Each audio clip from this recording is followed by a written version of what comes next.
頭先我哋一直講緊流感啦，咁其中大家都可能會選擇咧就去接種疫苗啊。鐘醫生可唔可以同我哋講下，其實而家咧流感疫苗方面咧有啲咩選擇咧？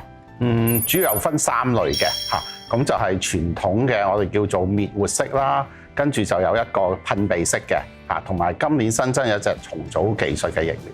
咁我睇新聞見到今年政府嘅一個計劃裏邊咧都包含呢樣嘢嘅，咁可唔可以同我哋講下？我相信好多觀眾都好想了解下。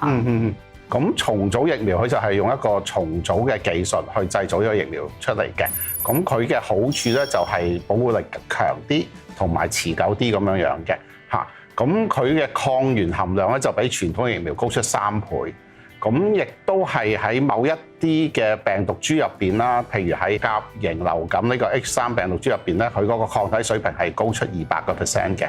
而喺 H1 呢個病毒株個抗體水平咧，都會比傳統高出50%嚇。咁所以今年咧，政府嗰個疫苗資助計劃咧，就新增咗喺呢個安老院舍入邊嘅院友咧，佢哋咧就會接種呢一個保護力更加強、更加持久嘅重組技術嘅流感疫苗。咁重組流感疫苗同傳統嘅流感疫苗咧，其實仲有冇其他嘅分別咧？有嘅，尤其是喺接種嘅歲數方面。